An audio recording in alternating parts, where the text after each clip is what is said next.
Good evening and welcome to this month's live gin me tasting. A double drop month with a double tasting. This is uncharted territory. We've never done two gin tastings in one session before. Very exciting. We're going to be tasting gins from Listoke Distillery in Ireland and also Nc'nean Distillery in Scotland, just across the water from each other.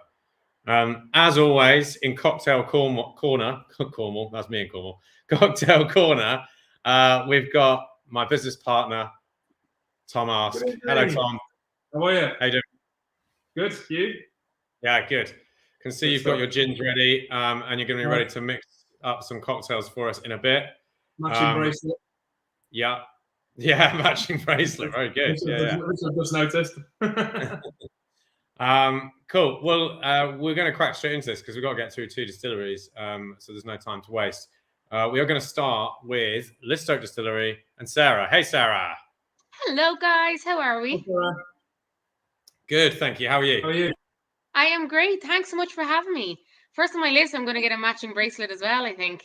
There you go. I didn't realise. Definitely. That's it. Yeah, absolutely. My good luck. I'm joining you with a gin and tonic as well. So. Yes, I'm going to do one of those right now. Actually, I can see you've got a bottle of Listoke kind of perched above your head. I know it's all about the subtle advertising. It's what I do best, subtlety. Well, we'll see about that by the end of this tasting. Yeah. Right. Well, look, while I pour myself a Listoke and tonic, maybe you want to start by just kind of introducing the distillery and the origin story of it and everything. Absolutely, I'd love to.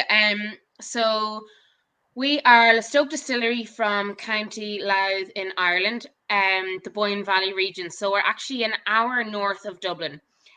So we're on the east coast. We are absolutely chaotic as we are a family business. Anyone who works with family knows exactly what I'm talking about. So my dad, Sean, is the director of operations. So he does all the distilling. And so our Listoke 1777 gin is our flagship product. It's the gin you're all trying with us this evening, so I hope you enjoy for his ego's sake. You'll love to see it. That's our ale there, and it's actually won multiple gold medals and global awards. So that's why we kind of champion it as our number one. So he distills it. I'm the director of sales. I sell it. And then my mom, Brona, is our managing director. So she kind of keeps us all on the straight and narrow as best as she can. And then we have Claire, who is on the sales and marketing. She's our marketing manager. She's with me. And then, so we're kind of the four full-time members of staff. We have part-time members that come in for bottling, and we have a gin school where you can come and make your own bottle of gin. So that's where the part-time staff come in. But other than that, it's all hands on deck for kind of my family and I, and my brother and sister who come in as free labor as much as we can get them in. So that's, yeah. So why did your family choose to start gin distillery in the first place? They're a bit unhinged. That's the easiest way to say it. Many moons ago, my mom was a nurse, and then decided to give it all up to make jam and marmalade and chutneys, the obvious next step. And Dad was like, yeah, cool. So, stable job, pension, jam. And she was like, yeah, this is the plan. And that was about 30 years ago. And then about 7 years ago, she'd sold that business, and then she did kind of consultant work with different food businesses and things like that. And then about 7 years ago, she kind of saw this gin kind of phase and this bubble, as we've come to know it as, coming down the line. And she was like, this is next. This is what's going to happen. She's like, we're going to build a distillery. We're going to, have a gin school. This is what we're going to do next. And Dad, who was working for the state at the time, he was about to retire after 30 years. And he was like, we're not doing this again. And he was going, no, like, let's ride off into the sunset in a camper van or something instead. Like, let's, And Mum was like, no, we're going to make gin. Neither of them having distilled a day in their lives. And of course, Mum won. And they got some funding behind them. learned how to distill between Google and YouTube, and away they went. And slowly dragged me in from my stable employment. And it sounds like the brothers and sisters are also getting dragged in now as well, but not even getting paid. Oh no, they're purely volunteers. Yeah. Oh, amazing! And so, tell us about the connection with Listoke House and about Listoke House itself. Yeah, so we started off. So from where we are now, Listoke House is 5 minutes as the crow flies away from us. So we actually started there 7 years ago. And we converted an old barn, which is kind of where our barn owl on our label comes in. And beautiful location, this old estate house, country gardens, all the rest of it.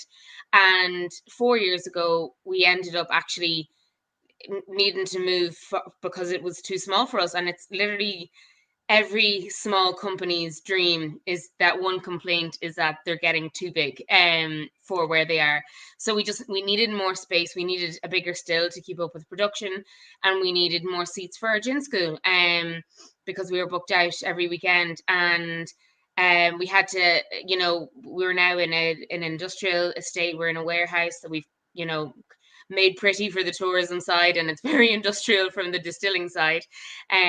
So that was literally the connection that we started there, and that was kind of our start off kind of. And I suppose everyone always says, where does the 1777 come in? And it kind of ties in with the Listoke as well. I'm probably jumping to your next question, but Listoke itself as a townland first got put on a map on a local ordnance survey in 1777. And that saying, like, to put yourself on the map, it's quite a strong, I'm making something of myself, I'm making this work.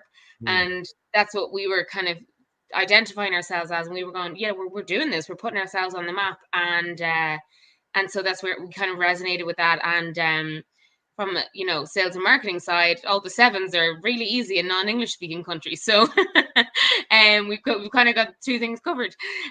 So obviously when we moved location, obviously we took our name with us, and we still have our barn owl as a kind of an ode to where we started as well. Nice. So in terms of the gin itself, what was the sort of intention with the recipe and the kind of flavor profile you're looking for? Were there any particular drinks that you especially wanted it to work in, or botanicals that you wanted to celebrate? Yeah, I suppose we wanted to step away from the traditional very acidic overly lemony gin, because for a long time, and everyone has said the same thing, for a long time gin has been known, especially in Ireland, like Cork dry gin for years was the number one gin. Gordon's is that, is a familiar one, like they've led the way. I saw they're the number one selling gin in 2022. They're not going anywhere. As much as I'm trying to get on those shelves, but we were trying to move away from that slightly more lemon, slightly more acidic. So we've gone with orange as our main citrus, and then we kind of wanted a little bit of heat and a little bit of spice. So every gin or every drink has its own flavor profile, and we kind of wanted that little bit more sophistication in terms of instead of having one particular profile, to kind of blend a few of them out. So we went in on the spice. So we went with cardamom, and we went with cassia.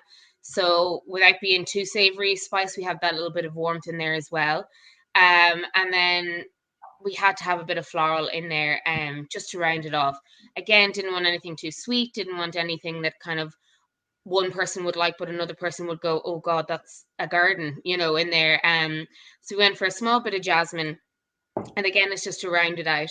But it's the sweet orange peel that we went for that really kind of, I think, makes a difference to it. That it's not acidic, and it's not just just all you get is the lemon.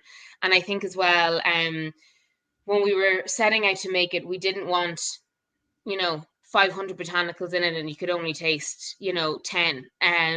We wanted to really keep, we've only 9 botanicals in it altogether. We wanted to really keep it As much as it's minimalistic, it's still quite a complex flavor to it. It's a London dry style. Everything is natural. Everything is sustainably sourced as well. So we've got the best possible ingredients. They're all fair trade. So we know that everything that we're putting into it is the best of the best. The one thing when we were actually creating it, I say we, I'm taking all the credit. I'm not even allowed to touch the stills. No one else is here, Sarah. Just take the credit. Yeah, they're all drinking wine in the kitchen, like they're fine. But no, they're it was actually Mum that created the recipe. She's, as I said, she's an absolute whiz, and like in the food industry as well. Like recipes to her come so naturally. She's the kind of person that buys a cookery book and then will like just okay, I'm gonna make this whatever Gordon Ramsay recipe, and then she'll read it and she'll be like, what was he thinking, and just change the entire thing, you know. So she literally in the space of a couple of weeks in her kitchen just came up with a recipe after learning how to distill via Google. Like the woman's a weirdo, but anyway. If you don't mind me, I was going to say, Sarah, it's interesting what you're saying about the flavour, because you're mentioning obviously just a hint of jasmine and sort of kind of wanting to stay away from the sweeter notes that you find in a lot of gins nowadays. But the funny thing for me is, and I mean this in a really positive way, is that on the nose and on the palate, the first two things that jumped out at me, which I found really pleasant, was like almost like a heather honey, like a sweet honeyed note to it, and a floral note, which I thought were both amazing. The first two things I thought, wow, they're really, really good.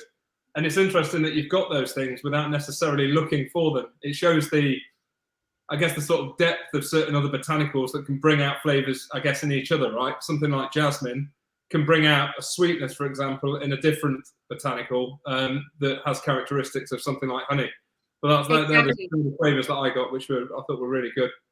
Yeah, no, 100%. And I think that's the joy of distilling and the joy of, like, you know, working with such interesting botanicals, is that nothing is the same, you know, fresh or dried as it is once you distilled it.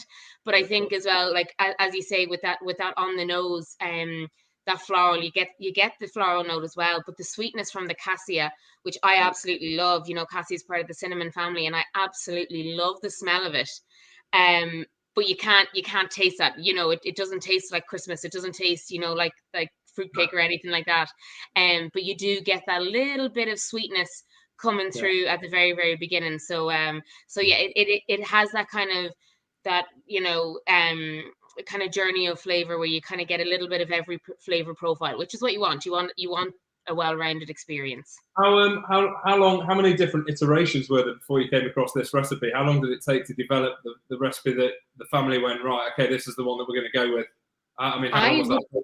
I would love to say that, like, we worked on it for a year and, you know, 10 days or whatever, but Mum literally did it in 2 weeks.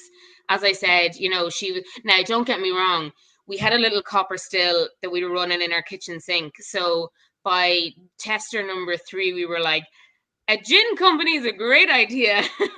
Everything is delicious. So she ended up having to be her number one critic.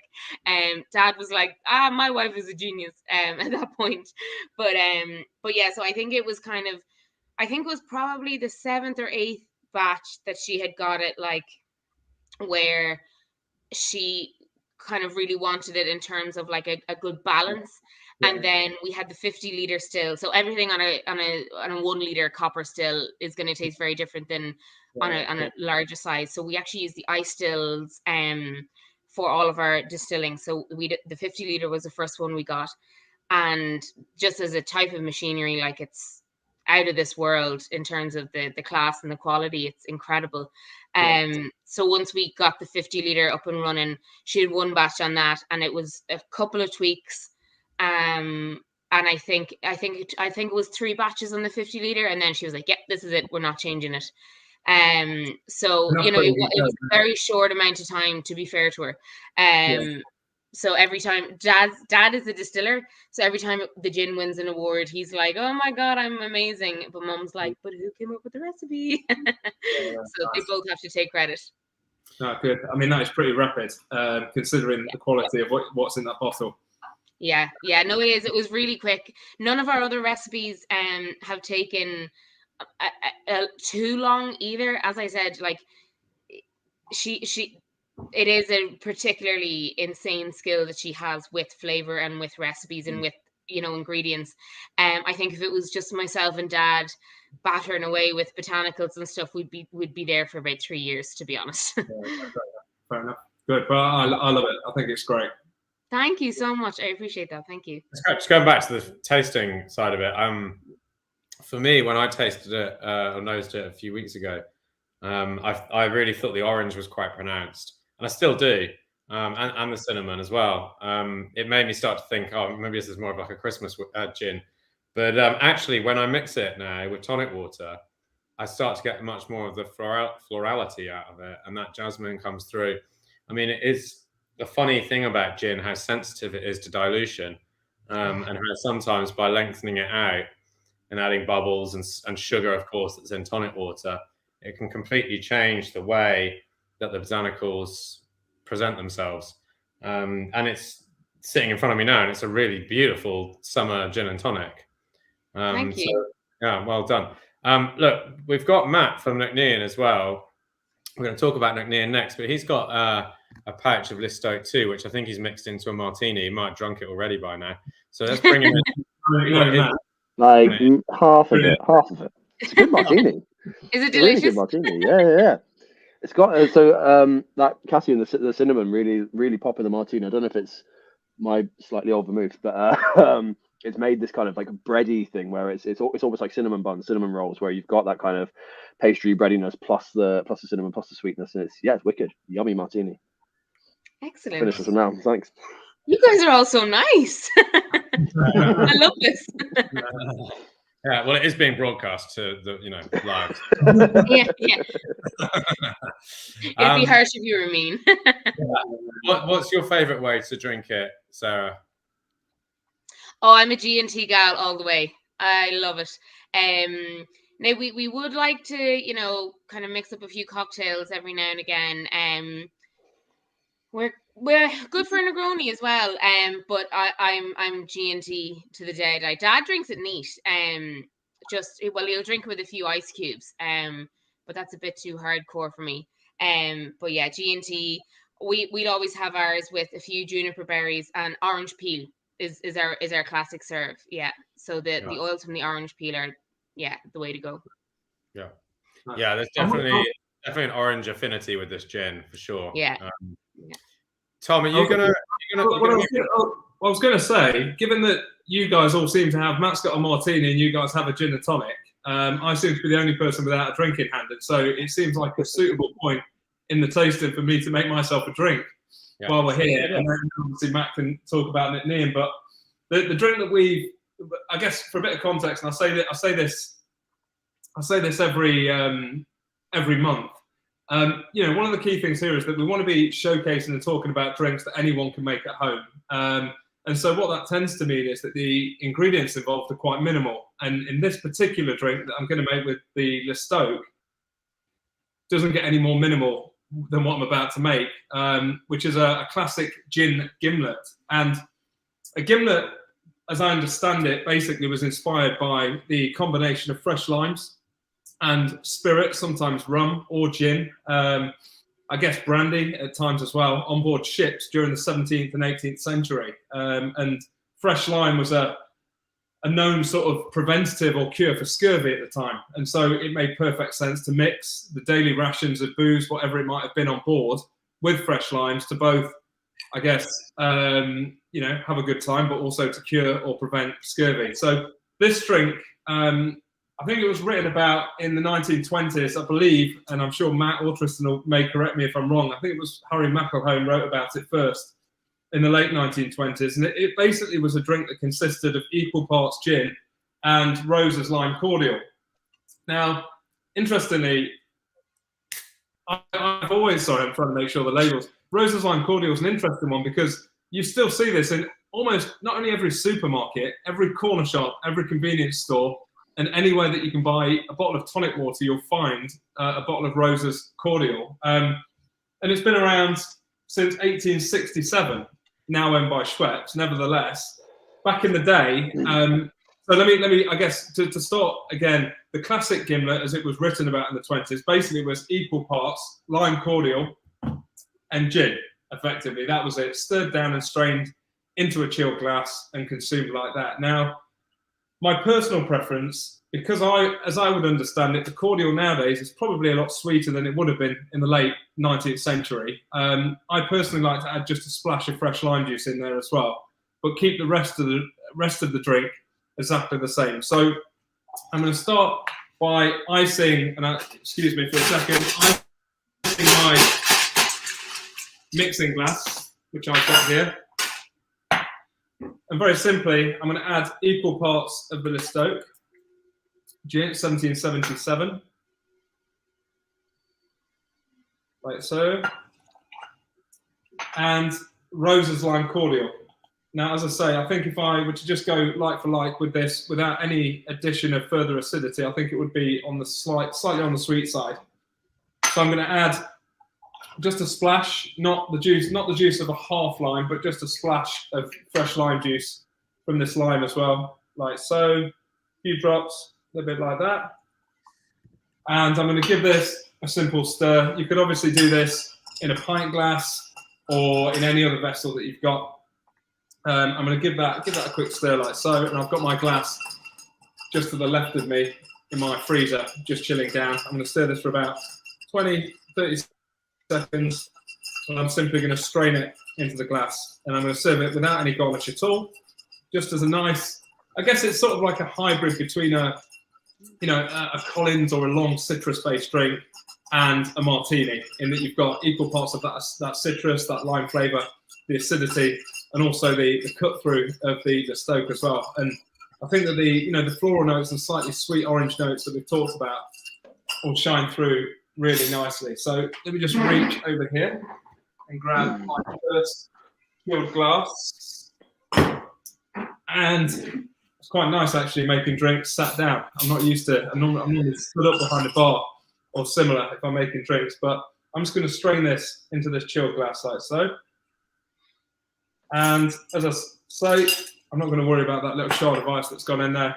I'm not going to garnish it. I'm going to leave it exactly as it is. Really simple, nice, classic gin gimlet, equal parts Listoke gin, Rose's lime cordial, and for me, just a splash of lime. So there you go.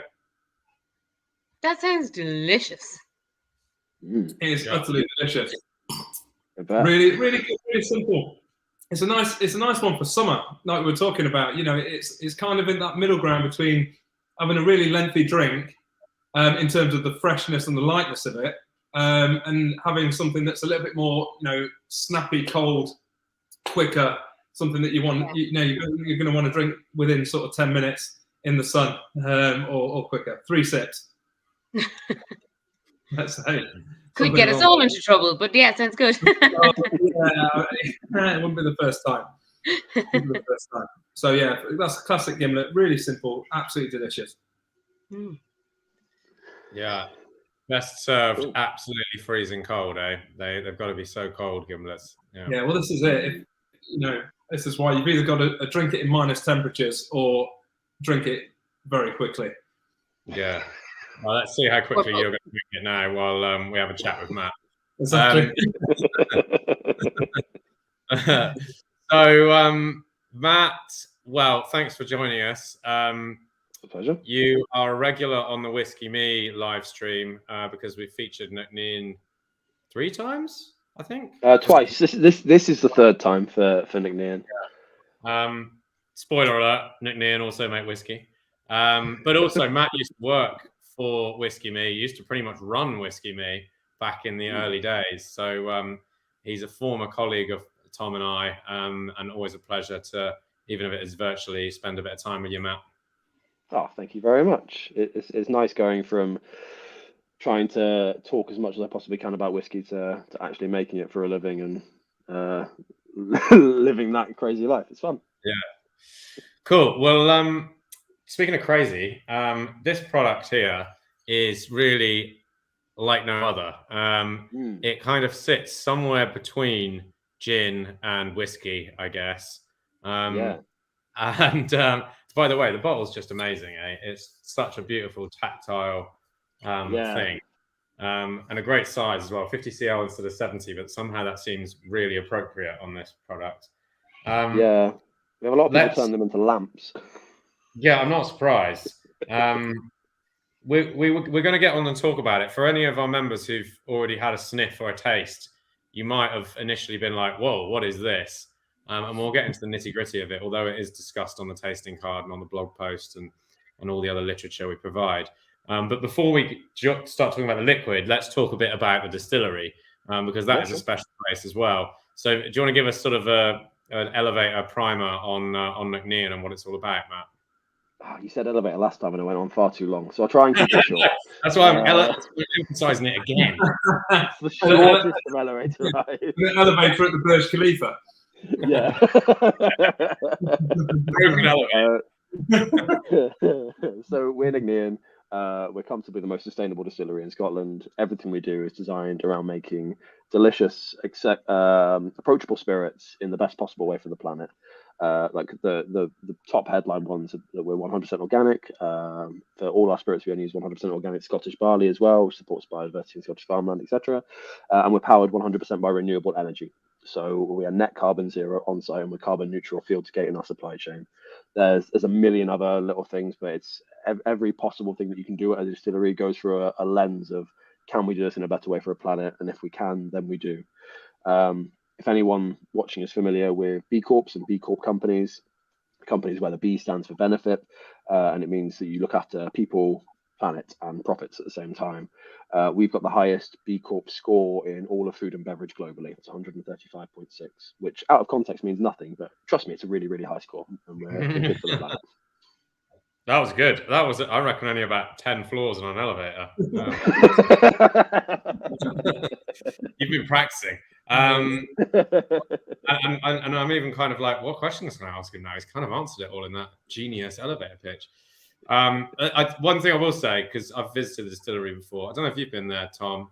I haven't, no. But it is, I would say, one of the most hard to reach distilleries on mainland Scotland. It just takes forever and a day to get there. I think it's like 6 hours from Glasgow, something like that. Yeah. If Annabelle's driving our founder, she'll do it in about 4, but she knows the roads. I think it's but yeah, it does take a while. Even though we're on the mainland, you still have to get a ferry to get to us. If you miss the ferry, it adds an hour and a half onto the journey, because you have to go all the way up to Fort William, all the way around Loch Earn, I think it is, and then back down the other side of it, and then back down that little channel of water. Like it's incredibly remote. Even when you get off the ferry, there's an hour and a half of single track road before you reach our distillery. But it's very, very beautiful. Yeah, it is. If anyone knows their Scottish geography, then it looks across the water at the island of Mull, doesn't it? It does, yeah. Our distillery overlooks Tobermory, so when it's not absolutely hammering it down with rain, you can see the beautiful cottages and all the colours. Yeah, twice a year. Twice a year, you can see Tobermory. It is beautiful. So, Nc'nean, I mean, becoming increasingly famous, but not only for its sort of green certifications, but for its whiskey. But the first product the distillery made was this botanical spirit, right? And I mean, it's kind of it's a story that plays out a lot in across other distilleries. You're starting a whiskey distillery. It takes at least 3 years to make whiskey. You're losing money the entire time you're doing it, based on payroll, on buying casks, on buying materials to make the whiskey, on warehouse space, all this sort of stuff. So you make gin, or you make vodka, or you make some kind of other liqueur or unaged spirit in the meantime. But the difference here is that you kind of made almost a new category of spirit altogether, right? Indeed, yeah. And it was, I'd say, borderline by accident. There was never in the business plan to release a spirit before whiskey. Annabelle was very set in what she wanted to do, which is sort of bring whiskey kicking and screaming into the 21st century, and got a lot of people on board and raised a fair amount of funds, which is very handy. And it meant that we didn't actually need to sell anything before we had whiskey available. But we had a French distiller come and see us and taste our new make spirit, which is the unaged whiskey, the spirit that goes into the cask before it becomes whiskey. And they were blown away. They're like, this is unbelievably delicious as is. You've got to release this. You've got to sell it. And Annabelle didn't want to do that. Didn't want to release new make because it's not a product. It's not something that you're going to go back and taste again. You might taste it once and go, oh, that was interesting, but you're not ordering around a new make and Coke every Saturday night. Like it's not something that's going to continue to sell well. But we did want people to taste it, and we did want, well, Annabelle specifically didn't want to release something that was just gin, because there was quite a lot of gin this would have been 2018, 2019. And didn't fancy competing in that marketplace. And also we wouldn't be able to make a gin with our new make as a base spirit. So that's how the botanical spirit was kind of born. We took our spirit, we took local botanicals that grow around the distillery, which are heather, sorrel, bog myrtle, and thyme. And then we worked with a team at Heriot-Watt University, and they created this kind of hybrid whiskey gin spirit for us, which is the new make as the base rather than a neutral grain alcohol. So the spirit retains maltiness, it retains fruitiness, it retains texture and character, and then that's been seasoned with botanicals that grow around the distillery and other organic botanicals that we source from Europe.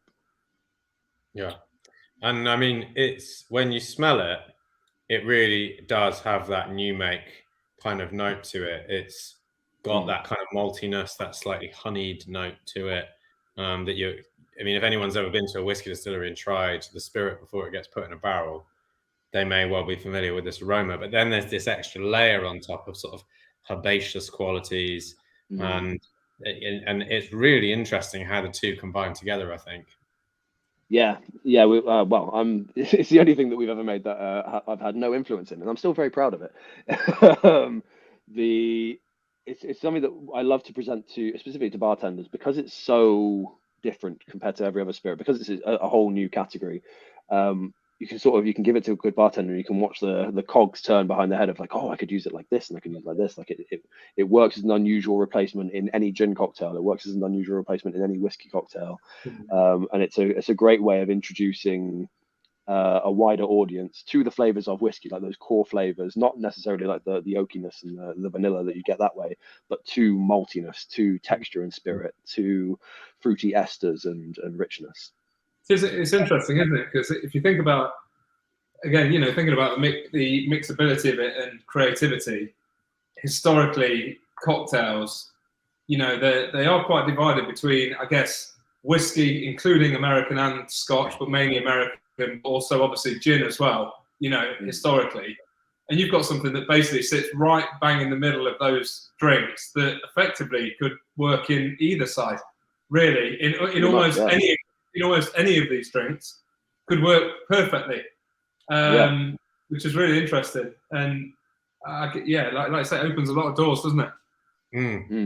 And like just tasting it now, like I said, I just emphasize the sort of new makiness on the nose, but it's weird. It's like witchcraft. You start sipping it, new make sort of dissipates, and you start getting juniper and botanicals, and then you're like, wait a second, this is just a gin, and it's so spooky how it sort of shape shifts like that. And like Tom said, I guess if in the right hands, and we're going to see if Tom's in the right hands in a second. Probably not. Not the right hands at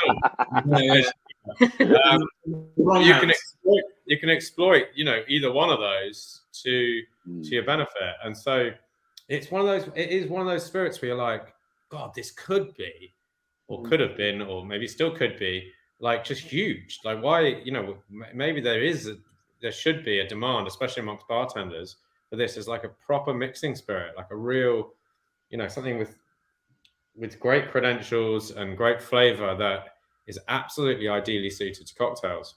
Yeah, no, it is. Definitely. Yeah. I think we just need a snappier, shorter name than botanical spirit. Gin is so succinct. Well, that is the thing, isn't it? And the reason it's called botanical spirit is because it doesn't fit into the gin classification or the whiskey classification, right? And it's a legal term, isn't it? Botanical spirit. That Yeah, so we obviously we can't call it whiskey because it's not an aged spirit, and we flavored it with botanicals, and we can't call it gin. I'd say for two reasons. One, it's very legally, but also kind of morally. Like gin should taste like juniper, and whilst there's juniper in this, juniper's part of the recipe. Juniper's not the main flavor, not by any stretch. Bog myrtle, realistically, is the main flavor. That's the thing that we try and push forward, which is like a citrusy rosemary kind of thing. But secondly, is that base spirit, like the categories of gin that you want to produce, the good categories of gin, all require you to use neutral grain alcohol for the base. They call it like a farm white spirit in the legislation, but it means spirit that's been distilled to a very, very high level, so it removes texture, removes flavor, so you get this nice clean canvas to work on. But we didn't want that clean canvas. We wanted people to taste the character of our distillery before we'd release whiskey. We wanted that maltiness and the fruitiness to come through. Yeah. One thing I was going to say, sorry to jump in there. One thing I was going to say for the benefit of anyone watching is that we haven't mentioned. I would absolutely recommend that you nose each of them side by side, both spirits, Listoke and Nc'nean botanical spirit, because it will really, as you go back to Listoke, it will really sort of highlight the differences between the two spirits and the similarities between the two spirits as well, in the respect that they are both botanically led. But you'll definitely find different aromatics when you go back to Listoke than you first found when we nosed it and tasted it 15 minutes ago. So it's worth doing that. Sorry to cut in. I just thought it's the great thing about having obviously two spirits in the tasting. It can often highlight, even further the key flavors that are within both of them, basically. Yeah, definitely. For sure, yeah. So back to you, Tom, in Cocktail Corner. Yeah. The idea. Are you going to make a Martinez? Yeah. Yeah, I am. I'm going to make a Martinez. Yeah. Ooh, good choice. This is what we put on the tasting card, and the idea was going back to this idea that is it Scotch or is it whiskey or is it gin? And of course, a Martinez is effectively a Manhattan in different clothes. And so, you switch out the gin and a Martinez, you got something like a Manhattan. You switch out the whiskey from Manhattan, you got something like a Martinez, Martinez is in principle a precursor to a martini. So, I mean, I've not made. Perhaps you have, Matt. I've not made a Martinez with this botanical spirit before, but it seems like it should be a good fit. And also, I don't. Sorry, Tom, I'm kind of stepping your toes here, but also, Martinez. Is a late 19th century cocktail, and at that time, although it calls for gin would have been quite a different kind of spirit back then. Neutral alcohol was harder to come by, and it may even be that a lot of the gins at that time were made with something more like a new make whiskey as a base, and then flavor botanicals. So And there's parallels between what Nc'nean are doing with that botanical spirit and Geneva's as well. The precursor gin from the Netherlands, where it's malt wines flavored with botanicals. So this may be a more historically accurate Martinez than the kind of Martinez you might be served in a fancy hotel bar these days. Yeah. No, I mean, Tristan's basically used up my entire spiel there, and I have absolutely nothing to say whatsoever. So you're going to get me, mate? No, I'm joking. I'll talk some other rubbish instead. But it is right, obviously, that it's interesting, isn't it, the Martinez, in that it's, I guess, kind of a precursor to a martini in certain respects in the evolution of the martini itself from. Some might say the Martinez into what I believe was a Martine or something like a 50-50 between, vermouth and gin. You could also look at it like a twist on a Manhattan, which was, sweet vermouth and rye whiskey or bourbon with a dash of bitters and sometimes a little bit of maraschino as well. So it does sit absolutely bang in the middle of these two categories. And also, I guess it's almost like the pinch point between a crossroads between a Manhattan and, let's say, a martini, and how that's evolved. So it is, a really good use of this. And the other great thing is that it uses relatively easy ingredients to get as well.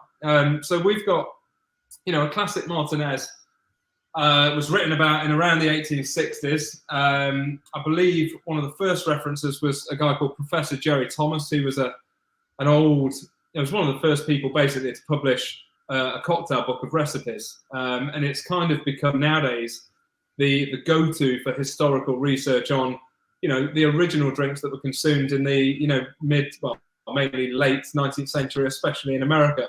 And so for this drink, we're going to stir it again. So I'm going to start with my mixing glass. As I've said, it could be a pint glass. It could be near enough any vessel whatsoever. And I'm going to fill it with ice first, like so. And I'm going to add into there, and I have to be honest, my jig is already laced with Rose's lime cordial, so I'm not going to use that. But I'm going to go with approximately equal measures of the Nc'nean botanical spirit, which I believe that will be about 75 ml. And I'm going to go with sweet vermouth, which could be, sorry, Matt, let me just adjust that for you. It could be, there you go, you lean there. It could be Martini Rosso or Cinzano Rosso, or any kind of red vermouth or sweet vermouth that you would find in a supermarket readily available. We're going to go with equal measures of that in here, so around about 75 millilitres.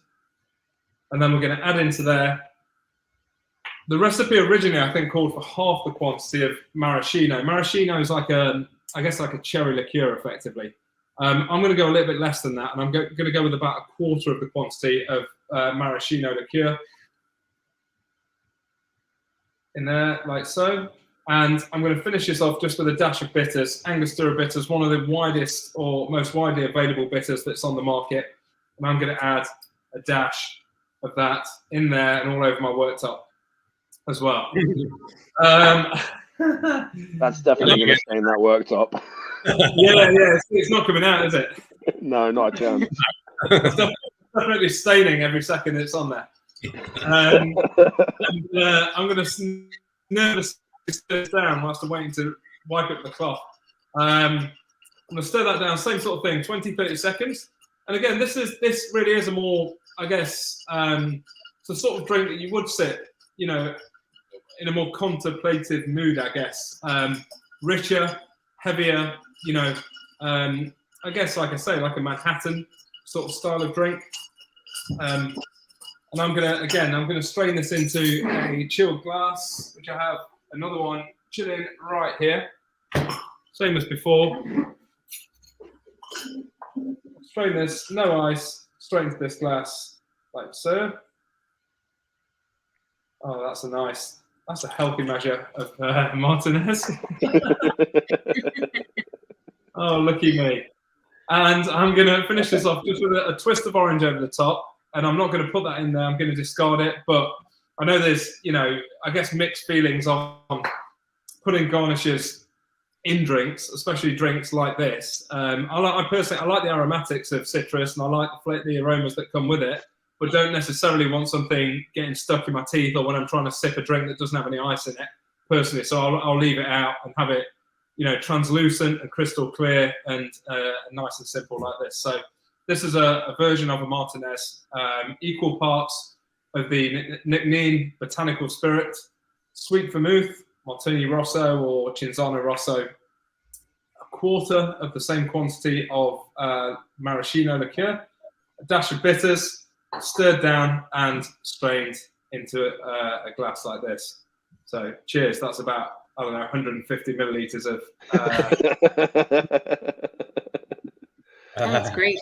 It's my kind of cocktail when you kind of go, measurements? What measurements? Yeah. Well, I accidentally only got one jigger, so I had no choice. That's my excuse. Tom's your kind of bartender then, Sarah. Yeah, absolutely, yeah. I'm like, I'll take two, please. That's right, yeah. Unfortunately, that's the only drink Tom's making this year. Yes, it is. Yeah. Pretty much, yeah. How does it taste, Tom? It's delicious. It's got a nice. It's funny, like you were saying earlier about the types of gins that might have been used within this drink. Probably, and again, you'll know better than me because you've obviously written on the subject and researched it a lot more than me. But we're probably of a slightly sweeter style at that point, I'd say, than your traditional sort of London dry style spirits that are commonly used today if somebody were to go into a lot of bars and ask for a Martinez. Whereas in reality, you've got something like this that has this real, that sort of rich, sweet new make character that you get from, not a neutral grain spirit, I think adds a real depth to it and a weight to it. And so it's a real heavy drink. It's really thick and viscous and heavy, not too sweet, but it's just got a really nice balance. I think actually, to be fair, it is probably the perfect drink for that for the botanical spirit, really, if I'm honest, just because of the balance of flavors and what it does. Oh, Anyway, thank you very much. I mean, I'm not just saying it because we've made it, and it's only it's only a reflection having made it and tasted it as I am now, but it does work incredibly well. Just generally, the spirit was felt very well in that drink. Is there any other ways you recommend drinking it, Matt? Yeah, definitely. So, I mean, stirred down drinks broadly work really, really well with Nc'nean. And it's because of that weight, that texture, you do get this like glossier, silkier version of classic cocktails when you take a gin classic and substitute the botanical spirit in. I was going to join you and have a Martinez because I thought I had all the ingredients, but alas, I have no maraschino or bitters.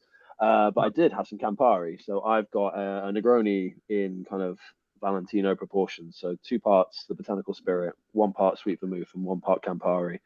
And that just makes a wickedly malty, soft, unjunipery version of a Negroni, which is something that I really like shouting about.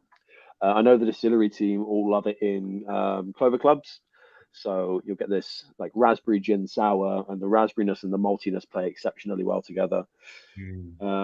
But just broadly speaking, like if there's a classic gin cocktail that you like, you can substitute this in, and it will give you a whole new way of enjoying that particular style of drink. Yeah, but the thing about the Clover Club that's interesting is that's sort of playing more on the malty side of it and the honeyed note as well, right? So it's like it doesn't have to be as simple as just take a gin cocktail and switch it out and it might work well. It's like think about how that maltiness might, because the Clover Club is not an obvious choice to me, because I'm thinking more about like whiskey cocktails that are also gin cocktails. Yeah. Makes sense. That raspberry with the honey and the malt is just going to be so delicious. Yeah. I think the Negroni style drink is a great shout, though, isn't it? Like it does make sense, doesn't it? It does, yeah. It's currently very delicious. But I feel the botanical spirit, because it's not as let's say predominantly aromatic. There are aromatics there, but it's not like, because it's not juniper forward, or it's not a big flavor forward. The bog metal is much more delicate. I think you just need to use it in slightly higher proportions to bring the balance around. So rather than having like an equal parts Negroni of 1-1-1, just switching up, so you've got 2-1-1, and you get just a little bit more of, and you feel a little bit more of the texture as well. Yeah, great stuff. Cool. Nice. Well, a very versatile spirit indeed, that's for sure. Cool. Well, look, guys, it's been fantastic. 48 minutes in, and Tom's about 48 units in. Sounds like these double headers are a great idea. Maybe I should start doing cocktails on whiskey meat tastings too. Yeah. Maybe you should. That sounds great. Maybe let's do that. Let's do it. All right. Although we'll turn those tastings into like the length of a, I don't know, Lord of the Rings movie. Yeah. Ideal. Cool. But cool. Well, look, thanks, guys. It's Matt, it's a pleasure as always. Sarah, it's not always a pleasure because we've not had you before, but it has been a pleasure. Thank you for having me. I really appreciate it. Yeah, no, you've been great. Really good. And we love the gin. So, Thank you. Tom, Cocktail Corner, you've lived up to your reputation once again. I'm going to go put some glasses in the freezer now. That's it. Yeah, they were just nestled next to the kids' fish fingers and that sort of stuff. Yeah. Pretty standard, right? Don't mix them up. Yeah. The fish fingers for you, let's be honest. That's right. Cool. All right. Thanks everyone for tuning in, and we shall